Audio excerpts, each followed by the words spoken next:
como le contaba antes de la pausa, vamos con Rogelio Gómez Hermosillo. Él es coordinador de la Acción Ciudadana frente a la Pobreza, una de las organizaciones más importantes en estos temas. Rogelio, bienvenido aquí a la agenda. ¿Qué tal, Mario? Qué gusto saludarte. Con mucho gusto para el auditorio. Gracias. Oye, a ver, quisiera empezar por los datos duros a propósito de dónde estamos hoy. El propio presidente celebraba en su mensaje de este fin de semana, a propósito de su informe, la disminución de la pobreza. Y creo que es un dato pues, importante que hay que poner en la mesa. A ver, ¿de qué tamaño es? ¿Qué tan seguro o qué tan certeza tenemos sobre esa disminución que reportó hace algunas semanas Coneval? Mira, es una disminución importante, es una buena noticia. Siempre que baja la pobreza tenemos que celebrarlo, tenemos que entender qué es lo que queremos que pase. Bajó al 36% de la población. Estaba en 42 en 2018, 42%, 4 de cada 10 mexicanos, y ahora es 36%. Poco más de la tercera parte de la población sigue viviendo en pobreza, y eso también hay que entenderlo. No es una pobreza baja, solo bajó. Y eso es importante porque México no es un país pobre y porque sus niveles de pobreza no corresponden con la fortaleza, la capacidad de nuestra economía. En los países como México, de ingreso mediano alto, una economía de ingreso mediano alto, la pobreza no debería ser más del 15%, ni siquiera del 20%. ¿Cómo qué país, Rogelio, perdón que te interrumpa, pero como qué otro país sería un referente que equivale por lo que nos estás diciendo? No, pues habría muchos. Mira, en América Latina, por lo menos, estamos peor, digamos, querríamos estar más como Chile, como Uruguay, por supuesto, que está mucho mejor, que son economías un poco menos dinámicas, menos fuertes que la mexicana, y yo te diría hasta como Perú, como Colombia, como Panamá, en fin, o sea, no es que quiera yo estar ahí, pero están mejor. Y entonces, claramente, o sea, no hay que negar la buena noticia de la reducción de pobreza, pero no hay que festinar ni echar las campanas al vuelo porque que más de la tercera parte de la población no le alcance para lo más básico para vivir y además tenga una carencia, es una situación grave. Y sobre todo que tenemos una parte de la población, Mario, más de 9 millones de personas que viven en una condición extrema. Sí. Lo que se llama pobreza extrema es muy grave, es no tener ni para comer y tener al menos 3 carencias sociales. O sea, realmente no debería haber nadie en un país como México en pobreza extrema. Y eso no se movió para nada. Claro, ahorita déjame regresar al tema de pobreza extrema, que es muy importante, pero me detengo tantito en las razones por las que bajó la pobreza. Hay dos grandes carriles, ¿no? La política social, que tiene que ver con las condiciones de vivienda, el acceso a los servicios de salud, etcétera. Y la otra tiene que ver con los ingresos, y entiendo que ahí es donde está el brinco importante en esta medición. ¿Qué explica este aumento de los ingresos? Se ha hablado del salario mínimo, pero sabemos que el salario mínimo es solo un fragmento de la población, de los ingresos de la población. ¿Qué explica este ingreso? Porque aparte ha sido un entorno económico también complejo estos años. Sí, pero claramente, Mario, sí es el ingreso y sí es el ingreso por trabajo.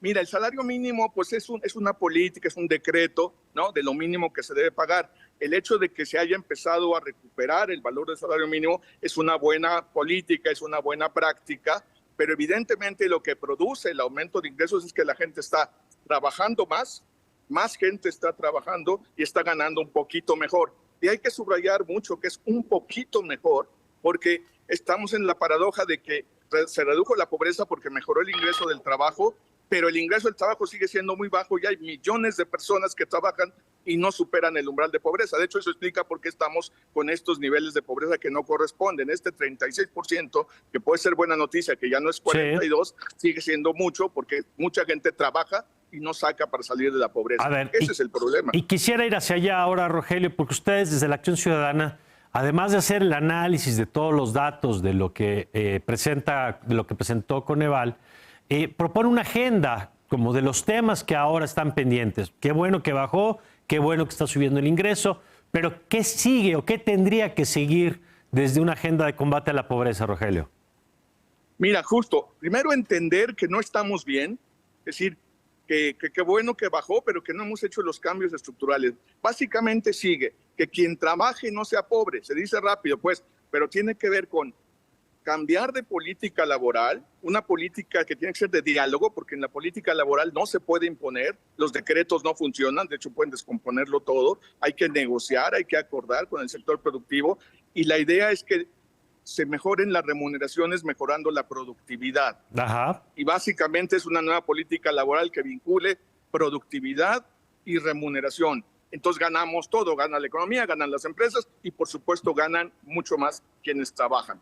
Esa es la primera parte de la agenda, Mario, es un cambio estructural muy importante. Y la otra es no más programas, la programitis no nos hace bien, pequeños programas que a veces incluso nada más sirven para hacer simulación, en el caso de muchos gobiernos estatales y municipales, o por selectismo político, como sucede también en el gobierno federal, lamentablemente. Entonces, necesitamos un piso de derechos que básicamente garantice acceso a salud, acceso a un sistema de infraestructura de cuidados para que las mujeres que quieran trabajar puedan hacerlo y las personas que necesitan cuidado, sobre todo niñas y niñas, lo tengan.